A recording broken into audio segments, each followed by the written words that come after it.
importancia, pero...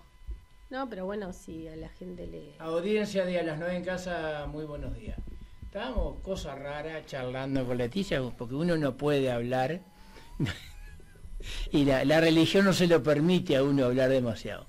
Leticia, muy buenos días. Muy buenos días, feliz de estar acá y compartir con toda la audiencia pedrense, que es mi casa. Excelente, ya vi que le echaste el ojo a las frutillas del postre.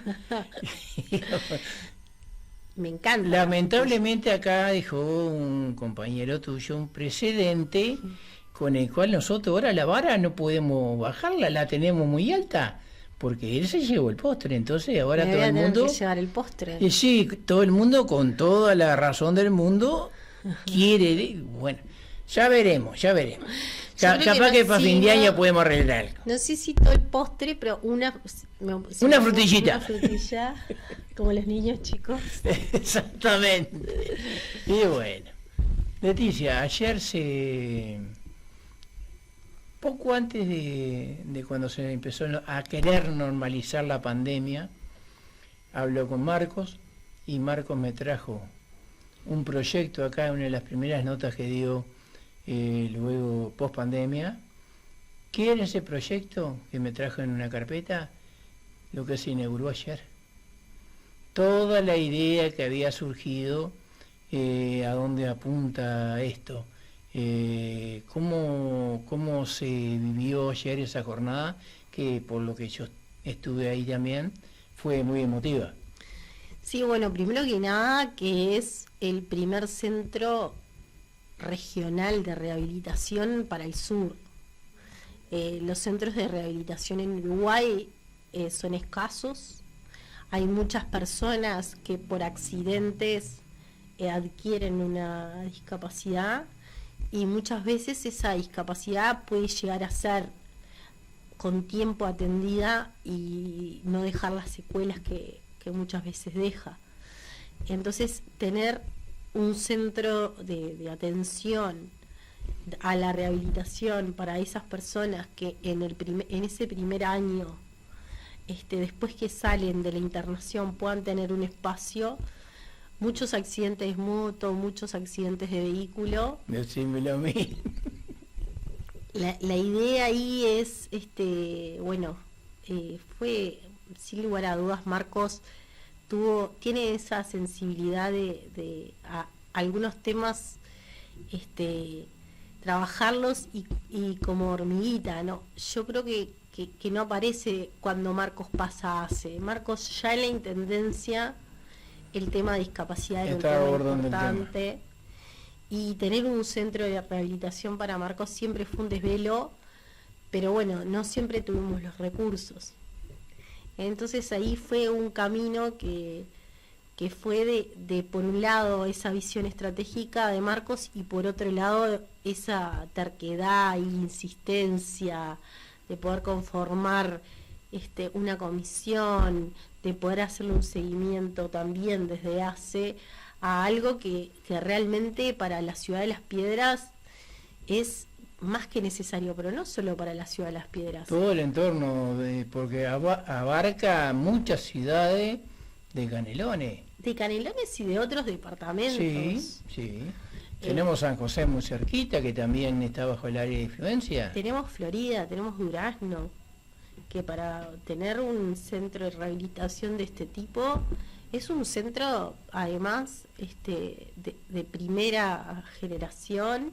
Un centro modelo, como se le llama. Otra de las cosas que es sumamente importante es que estuvo toda la facultad de medicina adentro, desde el diseño hasta la instrumentación, y los profesionales también están como con mucha ansiedad de poder empezar a ver cómo se generan estos tratamientos para mejorar la calidad de vida de las personas. Es como un esfuerzo mancomunado que fue cada uno poniendo su granito de arena. En su momento arrancó con Natalia Brenner y trajo a Hernando, que era el arquitecto que hizo toda la accesibilidad de Barcelona, para poder pensar en la accesibilidad tanto del polideportivo como de ese otro espacio. Después lo siguió Lorelei Rodríguez y ahora María Eugenia González. Y bueno, y eso muestra también una continuidad de un pensamiento que es poder cambiarle en las pequeñas cosas la vida de la gente, lo que nosotros decimos la revolución de las pequeñas cosas. Las pequeñas cosas, exactamente, pero y más teniendo en cuenta que hoy es el Día de la Salud Mental. ¿En qué momento se viene? Porque esto forma parte de la salud mental también. Todo esto de llegar a la gente con la problemática de discapacidad por distintas cosas, puede ser adquirida o no adquirida, que ya la traiga de nacimiento, pero es un tema de salud. Bueno, con la salud mental, nosotros después de la pandemia sobre todo quedamos muy preocupados por los jóvenes y los adolescentes. Hubo mucho suicidio adolescente. La tasa de suicidio adolescente es de las más altas enorme, de y en Canelones está por encima del promedio nacional. Y ahí nos pusimos a trabajar entre la coordinación del vértice social, que está Gerardo Brusone, Natalie Salkin, la directora de las Juventudes de Canelones, y el Centro de Estudios Estratégicos, para hacer un convenio con la Facultad de Psicología en los lugares donde estaba diagnosticado que había mayor problemática, poder hacer espacios de escucha por un lado con la población, con esos jóvenes, con talleres para poder trabajar estas problemáticas, y por otro lado con los funcionarios, porque también para los funcionarios hubo un caimiento bastante importante cuando lo de la pandemia, y realmente hay muchos funcionarios que tienen tareas capaz más asociadas a algunas tareas más operativas y demás, que tienen problemas de consumos problemáticos o de algunas cuestiones vinculadas a la salud mental, que nosotros entendíamos que también tenía que venir de la mano de un trabajo integral que integrara por un lado a los funcionarios de la Intendencia, bueno, la Universidad de la República, la Facultad de Psicología, a quien agradezco enormemente porque nos abrieron la puerta, nos facilitaron enormemente todos sus instrumentos, y bueno, y ahora nos queda la etapa de llevar adelante ese programa de salud mental que va a tener territorios claves como Barros Blancos, como Las Piedras, La Paz, Progreso, 18 de Mayo, como en Ciudad de la Costa, en lugares Pando, en ciudades estratégicos del departamento. Poder tener esos espacios para nosotros es clave, sumado a un montón de otras cosas que también hemos pensado como políticas públicas, que bueno, hace muy poco se premió también una política de juventudes que se llama Sexualidades sin Fake, que bueno, la idea es un poco también educar en la prevención de enfermedades sexuales y de cómo trabajar algunos temas con los jóvenes, y bueno, fueron a México a recibir el premio. El premio, sí. Natalie, sentada ahí donde tú estás, nos informó de lo que había logrado, y creo que ese tipo de reconocimiento no hace sino destacar a quienes trabajan en eso. No solo a quienes trabajan, sino a un gobierno departamental que es reconocido internacionalmente. En temas de discapacidad fuimos a Chile con Delia Bianchi a recibir un premio por las playas accesibles. Bueno, en diferentes países del mundo nos han llamado porque entienden que Canelones tiene políticas que se pueden replicar, y sin lugar a dudas eso a nosotros nos llena de orgullo y nos pone la vara alta. Ayer también cantaba una banda con Rosberg, cantante de Los Cuatro Pesos, que interpretan canciones con lengua de señas, que también es una política que desde la Intendencia estamos tratando de llevar cada vez más adelante. Y bueno, y se suma al centro de rehabilitación 10 vehículos accesibles, que realmente creo que va a haber un cambio. El transporte todavía va un poco atrás con estos temas. Tener 10 transportes accesibles nos hace cambiar un poco la cabeza y el acceso, porque muchos de nuestros gurises y nuestras gurisas lo que tienen sucede, en qué. No tienen en qué. Entonces, en ese una sentido, parte los dineros para eso de transporte, Salió de fideicomiso que se votó en la Junta Departamental. Esos vehículos, esos 10 vehículos, salieron parte de ese fideicomiso que votó la Junta Departamental, que además tuvo un acuerdo bien importante porque tuvo mayorías absolutas, especiales, y bueno, y eso también habla de un gobierno que tiende puentes. Entonces creo que desde Canelones al Uruguay hay algunas cositas que se pueden mostrar y que se pueden llevar adelante. Pero algunos puentes también se caen. Corre, yo que sé, o no sirven para nada. Ejemplo, el del 323 por allá que no se sabe para qué está.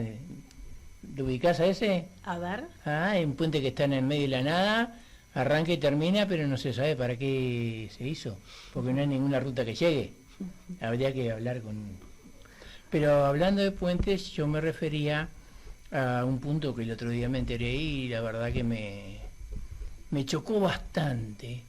En Antel se había integrado un equipo para que la persona que llamase que no tenía la audición bien, se le trasladara las consultas de otra manera. Se había formado un equipo y lamentablemente ese equipo ahora desapareció porque no era un gasto superfluo. Bueno, nosotros igualmente desde el 1828 y con el equipo de discapacidad tenemos 2 intérpretes de señas que cuando llegan a un puesto lo que se hace es se le asigna un día y una hora para hacer el trámite, y ese día y esa hora tiene intérprete de señas la persona para poder hacer correctamente el trámite. La idea es seguir poder avanzando en estas cosas. Vamos de a poco incorporando en la institución, todo lo que fue la incorporación del porcentaje de personas con discapacidad.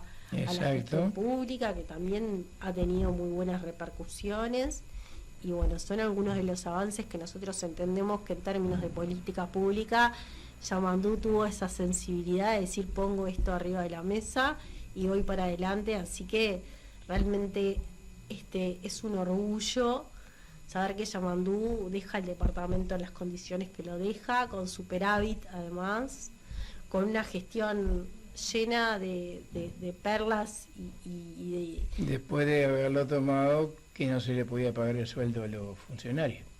Sí, en algún momento había como un dicho que era teníamos que matar a un león por día para no poder gobernar. Y hablando del lenguaje de señas, aquí muy cerquita de la Escuela Artigas, que alguien que tú conoces y compañera de la Junta Departamental, Luciana Suárez, es maestra, el tema de los niños sordos de clase, de las pocas escuelas de Canelones que tienen grupos de niños sordos. Y la verdad que yo el otro día, Luciana hizo una exposición y me enteré de cosas que realmente no sabía. La inclusión en las escuelas es clave. En realidad en algún momento se generó como un gueto con la discapacidad. Yo siempre digo, en la Edad Media a los discapacitados los tiraban a los leones, después se los escondían en algún rincón de la casa, y ahora entendemos que la discapacidad, lo más importante es poder romper con algunas barreras para que la persona que tiene la discapacidad pueda de alguna manera, esas barreras no sean tan importantes. Entonces, exactamente. Y sin lugar a dudas creo que la integración es clave. Ahora, por ejemplo, tenemos estos 10 buses, pero en el futuro queremos que las personas puedan ir en un transporte público con otras personas y se puedan relacionar con otras personas. Eso es como un avance hacia lo que queremos, que tiene que ver con esto de la cohesión social, ¿no? Claro, no es generación espontánea tampoco, lleva un proceso, lleva un trabajo, que eso es lo que la gente tiene que ver, el trabajo que lleva eso atrás, porque no es que surgió eso y ya está. Un trabajo de un montón de personas, tú y toda la gente que trabaja en proyectos estratégicos que siempre manejan estas cosas. Digo, la gente tiene que tomar un poquito de conciencia también. El otro día estaba escuchando un concepto y digo, y es cierto, porque uno tiene que decirlo. Antes uno iba al psicólogo y te decían, este está loco. Y hoy día al revés, sos loco si no vas al psicólogo. Digo, ¿cómo ha cambiado? Y en cuanto a lo que son las discapacidades, también ha cambiado. Antes, como tú decís, lo escondí en el fondo del ropero, porque era un trauma para la familia tener una persona con ese problema. ¿Y qué vida tenía esa persona? No tenía vida. El otro día estaba con Marcos y Marcos me decía, ¿te acordás, Leticia? Yo arranqué muy joven con Marcos, yo tenía 22 años cuando arranqué la intendencia a Canelones y trabajé mucho con Ramón Martínez Guarino, que falleció hace poquito, pero que la verdad que fue un teórico de lo que después pasó en términos de la planificación, de cómo fuimos pensando la intendencia y cómo la intendencia se fue transformando. Y Marcos me decía, ¿te acordás, Leticia, el concepto? Y yo no lo tenía tan presente, pero ahí fue como que agarró carne y me dice, de la gratificación diferida. Un poco esto, ¿no?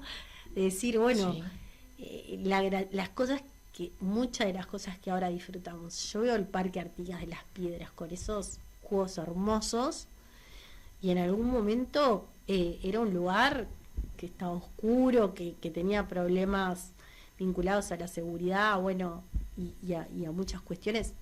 Seguimos teniendo problemas de seguridad, creo que es algo que la seguridad es un tema que sin lugar a dudas necesita un pacto de toda la sociedad. Más que nada la problemática que yo veo ahí, el tema picadas. En general, no solo picadas, el problema de la convivencia y de la violencia es un problema que tenemos que abordar como sociedad y sin lugar a dudas va a tener que haber algunas medidas y algunas medidas en todo sentido, algunas vinculadas a lo que es la promoción y algunas a las que tienen que ver con la represión también, porque no vale todo. Y las personas tenemos que poder convivir sin estar expuestos a la violencia, y eso creo que es una de las cosas que nosotros podemos transmitir. Yo siempre digo, a mí me encanta la pista de patinaje que hay en el parque, ¿no? Pero a veces sufro un poco porque veo gente fumando cigarrillo o fumando adentro del entorno entonces digo, bueno, tenemos que llegar al punto de prohibir o se puede entender que está bueno que las chiquilinas y los chiquilines puedan patinar en ese espacio libre de humo. Un poco la convivencia, el respeto, creo que trabajar sobre esos valores comunitarios tiene que ser un desvelo para nosotros, tienen que ser un desvelo para el gobierno departamental y tienen que estar en los lineamientos de lo que queremos para el futuro. O sea, el futuro que viene es un futuro que tiene una característica que es una cuarta revolución que ya se instaló, que es la tecnológica, y que entonces ahí tenemos las personas que acceden y las que no acceden. Y la brecha de la que muchos hablan, que en general hablan de la brecha en términos más políticos, yo la brecha que veo es entre los que acceden y los que no acceden. Entonces, en algún momento se planteó el plan Ceibal para que los niños tuvieran la ceibalita. Hoy es una realidad, pero cada vez más tenemos que pensar en el mundo del trabajo de esos gurises, en el mundo del trabajo de los jóvenes. En Canelones el 30% del desempleo se explica por desempleo juvenil. Y cómo nosotros logramos llevar adelante determinadas políticas que hagan que nuestros jóvenes tengan trabajos vinculados a esta revolución que se da, que es la revolución tecnológica. Claro. Hace unos pocos días, Yamandú, junto con Carolina, estuvieron en Cardal, junto con Miguel Brechner. Miguel Brechner fue el ideólogo, llamémosle de una manera, de todo lo que fue el Plan Ceibal. Algo que yo lo viví desde en principio con mis hijos, y veía compañeros de ellos que no tenían acceso a la informática, a la computación, y descubrieron un mundo distinto, porque se les abrió un mundo. Tenían inglés por las plataformas Ceibal, digo, un cambio totalmente a lo que era la manera de aprender y la manera de enseñar de los profesores. Mira, en estos 5 años, el otro día hablando con Ana Laura Riguar me contaba, porque una de las cosas que desde el gobierno departamental queremos es impulsar la innovación, la ciencia y la tecnología, porque además nosotros en Canelones tenemos 5 parques industriales que generan trabajo para más de mil personas. Además, hay consolidadas más de 120 empresas dentro de esos parques, y porque además entendemos que lo que nos termina pasando, si no, es que muchas veces hay un desacople entre el trabajo y los trabajadores que pueden o no trabajar en esos lugares, por la formación muchas veces. Claro.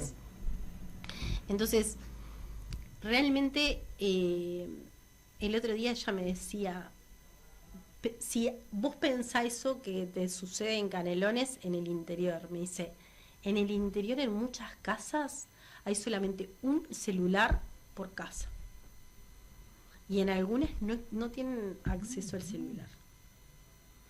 Como cosas que capaz que en estos tiempos parece rarísimo. Uno cree, no, me está mintiendo. Pero es una realidad. Lo mismo que lo que sucedió en la revolución tecnológica. ¿Existe la posibilidad de seguir creciendo en ese sentido? Porque en algún momento se universalizó en nuestro país la fibra óptica y el acceso a la fibra óptica, y de una manera que la entendía como un bien común y sabía que del Río Negro para arriba no era rentable por la cantidad de personas que había. Igualmente hizo un esfuerzo para que el Uruguay entero pueda tener acceso. Esas revoluciones que fueron las transformaciones de la matriz productiva en Uruguay son transformaciones que nosotros tenemos que seguir avanzando. Ahora se viene el hidrógeno verde, se vienen algunos acuerdos que tenemos que pensar en términos de países vecinos, con Argentina, con Brasil, incluso cómo hoy se configura el mundo, cómo se comporta China, qué está pasando por los BRICS. Todas esas cosas inciden en los gobiernos nacionales y también inciden en los gobiernos subnacionales. En Canelones, nosotros, los 3 principales rubros exportadores tienen que ver, por ejemplo, uno que se instala, que es nuevo, que es el tercero, que es la industria plástica. Bueno, creo que nosotros trabajamos juntos en algún momento en eso. Entonces, algunas de estas cosas y ver cuáles son los desafíos, que también nosotros desde la gestión y desde nuestro acumulado tenemos que trasladar para la legislación, son cosas que creo que en esas cosas nos va lo departamental. Nosotros, en este periodo, una de las definiciones que tomamos cuando arrancó la pandemia fue: ningún niño pasa hambre. Y nosotros vamos a hacer un presupuesto específico para la alimentación de los niños. Otra definición que se tomó muy importante fue la de decir, bueno, nosotros en este periodo vamos a trabajar en que en la pandemia poder seguir dando los servicios, pero además tratando de colaborar con el gobierno nacional en lo que se pueda colaborar, sea autos, sea vacunas. En el Parque Científico y Tecnológico de Pando, Arevan Lab hizo las muestras para los test COVID. O sea, la ciencia está instalada en Canelones y también nosotros entendemos que la ciencia hay que ponerla al servicio de la gente, y son algunos de esos desafíos que tenemos. El otro día mirábamos el mapa de Canelones y hay desigualdades territoriales. En Ruta 5 la desigualdad territorial más importante que tenemos un crecimiento muy importante de las industrias, pero tenemos problemas graves de empleo. ¿Cómo hacemos que eso se acople? ¿Cuáles son los desafíos que tenemos como gobierno subnacional en ese sentido? En la seguridad, nosotros dijimos, bueno, vamos a poner 1.500 cámaras acompañando al proceso de cámaras a nivel nacional. En el periodo pasado a mí me tocó acompañar a Bonomi en lo que fue la instalación de las cámaras de videovigilancia. En ese momento, una de las cosas que recalcaba Bonomi era las cámaras necesitan tener no solamente el centro de monitoreo, es el centro de monitoreo más la respuesta. Porque si se ven las cámaras en la televisión, pero no tenemos una respuesta rápida, nos quedamos sin la posibilidad de dar respuesta. La respuesta y el otro lo más día, inmediata posible. En un caso como muy personal, a una de mis tías la bajaron del auto, la robaron el auto, la tiraron, la lastimaron, y se veía por las cámaras por dónde pasó el auto, pero la respuesta ahí, el auto no apareció. Entonces, esas son las cosas que en realidad nosotros tenemos que pensar de fondo. La seguridad tiene que ser un tema de fondo. La situación de trabajar el tema de las cárceles tiene que ser de fondo. El problema de trabajar en ciertos casos sobre la represión tiene que ser de fondo. Claro, tenemos que pensar en algunos casos tenemos que pensar medidas para algunas cosas, sí, pero porque no vale todo. En aras de bajar los números, digo, se han hecho cosas que César lo decía el otro día, que estuvo aquí también. Antes iban, cuando había algún problema, algún robo, alguna cosa afuera, en la zona rural, iba la policía con una tabla y levantaba la denuncia. Ahora tiene que venir el productor a estampar la denuncia, tiene que perder tiempo de trabajo, amén de lo que le robaron, para venir. Nos pasó hace un poquito en Peitone, que fue una situación súper desagradable. Los vecinos estaban en un almacén y vinieron a copar, un copamiento, y llamaron a la policía, y como no estaban ya las personas, tuvieron que venir a hacer la denuncia. Así que la seguridad, nosotros cuando pusimos estas cámaras, en realidad las pusimos en espacios públicos, en parte también porque entendemos que una de las cosas que hoy es un flagelo muy importante en la sociedad es el narcotráfico, y ahí entendemos que al crimen organizado es donde nosotros tenemos que tener firmeza en terminarlo. Sí, no y eso, es aquella que lleva 10 gramos a la cárcel. A la cárcel. Tenemos que terminar con el crimen organizado. O sea, la que lleva 10 gramos a la cárcel está mal. Está mal. Está bien. Pero el que mueve a través de avionetas miles de kilos de cocaína, bueno, en eso, en las fronteras secas, las fronteras aéreas, la frontera marítima, nosotros en temas de seguridad no podemos seguir dejando que los escáneres se rompan. No pueden aparecer los escáneres después que ya pasaron contenedores y contenedores para Europa. O sea, y después en la seguridad pública, en lo que tiene que ver con lo departamental, en los espacios públicos nosotros entendemos que teniendo determinadas cámaras de seguridad, lo que hacemos es que el espacio siga siendo público, porque muchas veces lo que termina pasando es que esos espacios se copan y la gente no tiene acceso a poder ir con el niño a jugar, a llevarlo a jugar a la pelota, a llevarlo a jugar a las hamacas o que pueda disfrutar de algún juego. La verdad que Leticia tenemos tema para hablar rato. A ti tienes un problema grave que no te gusta hablar y exponer las cosas, y si habrá cosas para hablar y exponer, pero ya podemos hacerlo en cualquier momento de vuelta donde a ti te quede bien. Levantas el teléfono, me llama Alejandro, ¿cuándo podés? Y venimos y seguimos conversando y charlando, porque es que como la gente creo que se entiende mejor las cosas cuando están dos personas charlando y están intentando transmitir, pero no de una posición superior, sino una común, como ellos. Y hablando de común como ellos, tenemos una actividad el día sábado aquí a Las Piedras. Sí, común, como cualquier trabajador. Yo nací en el barrio Pueblo Nuevo, mis padres son trabajadores, mi padre trabajador rural, mi madre profe, y la verdad que nosotros siempre tuvimos eso de entender que había valores que eran importantes, uno que era muy importante, que era el de la solidaridad, y creo que con eso nuestra familia se consolidó pensando en que siempre había algo para hacer por los otros. arrancamos con el Tati, con Au, con Braulio Frugoni, en su momento haciendo ranchitos de costaneros en el 2002 cuando había un problema brutal a nivel social. Y después seguimos realmente creyendo que desde el lugar que estamos podemos aportar nuestro granito como cualquier otro. Tendremos nuestros errores, seguramente un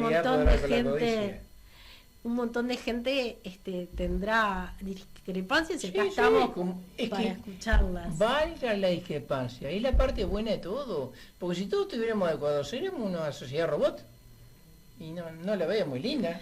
Yo creo que hay que escuchar a la gente, por eso tenemos 2 oídos, escucharla mucho más. Cuanto más grande mejor. Es por ahí el camino. La actividad del sábado es un agite, es el agite 609, que es el cierre de campaña.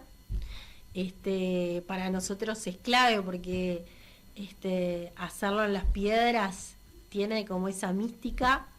Los ajites es una mística que tiene la 609, que es bueno, traemos a oradores a contar un poco por dónde vienen nuestras propuestas y después viene la música y el cachengue, que también a la gente le gusta mucho.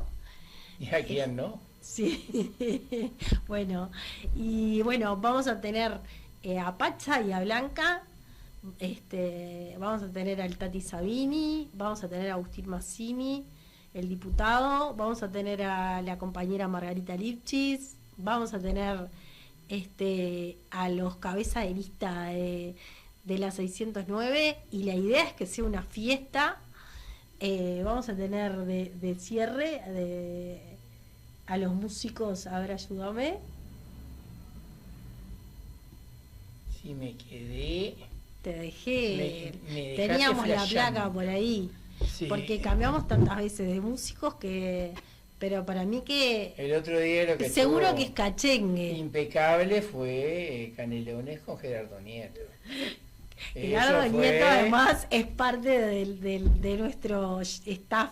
Sí, sí, en todas las canciones que hay de los jingles después de 609 se nota la voz de Gerardo, pero sí, lejos, porque está siempre ahí. El otro día yo realmente, personalmente, lo vi más viejo. Ay, no. Sí, no, lo vi más viejo, pero la voz de él es la misma voz que tenía en los tiempos de... Impecable. Sí, no. Nosotros, a mí me pasa un poco que estamos todos los fines de semana en un lugar distinto. De hecho, claro. Ahora, mañana tenemos en Barros Blancos un agite. Ahí está la placa, mirá. Y Mariano Bermúdez. ¿Cómo me voy a olvidar de Mariano Bermúdez? O sea, ya se va a enterar que te olvidaste de él. La gente que le gusta la cumbia y sabe de plena, Mariano Bermúdez va a estar con nosotros y va a estar una banda pedrense también. Sí. Que bueno, que además son amigos y los queremos muchísimo. A ver, como el nombre es medio difícil. Sí. Irrinzi, así es. Irrinzi. Son complicados. Espero que la música no sea tan complicada como el nombre. No. Son amigos. No, pero te diste cuenta, Leticia, de que cómo funciona esto realmente. El operador sintió que estábamos hablando de la placa y colocó la placa en pantalla. Muy bien. Eso es un trabajo en equipo realmente, porque yo digo lo mismo siempre. Uno acá puede estar y decir 1000 pavadas, pero si los que están ahí no nos hace salir al aire, somos boletas porque no nos ve nadie. Totalmente, gracias a los que están atrás de cámara. Yo siempre trato de agradecerles porque a toda la producción, sin lugar a duda. Y bueno, y a Mariano Bermúdez, que me olvidaba de nada más ni nada menos que Mariano Bermúdez. No te preocupes. Pero que estoy seguro que un montón de los que nos están viendo van a querer ir a ver a Mariano Bermúdez. Va a ser en Avenida Artigas, que eso es otra cosa que me parece importante que diga, y La Valleja.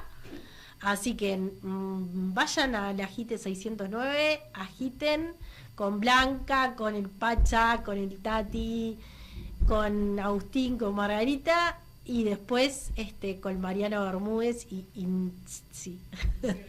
Bueno, y Rinzi. Cortita y al pie, porque a peligro que me cuelguen, si me extiendo más tiempo. dijiste Avenida Artigas y La Valleja, La Plaza de obra. las Piedras. Y digo, no podemos dejar de no hablar, un poquito aunque sea. Digo, porque uno la ve en esa esquina de Avenida Artigas y La Valleja, todo lo que han armado, mesas, bancos, sillas, digo, es algo que le da otra tónica completamente distinta a nuestra plaza. Avenida Artigas y La Valleja, 16:30 que fue lo otro que no dije. Frente a Carlito. Mariano Bermúdez. Frente a Carlitos o frente a, en realidad, al gimnasio San Isidro, porque va a ser por Sí. esa calle. La Plaza de las Piedras realmente era una necesidad. Yo creo que nos quedan como algunas cositas ahí todavía que para resolver, que las vamos a tener que ir pensando en el corto plazo, que son algunas calles principales de Las Piedras. Todo perfectible. Sí, yo creo igual que hay algunas que tenemos que ponerle un poco el acelerador y la urgencia. El otro día lo estuve charlando con el alcalde, por eso lo puedo decir públicamente. La plaza va a ser una plaza hermosa, una plaza modelo, pero además que tuvo en cuenta las necesidades de todos, que hubo un montón de reuniones con la gente, que la gente dijo, Sí. la fuente principal no se toca.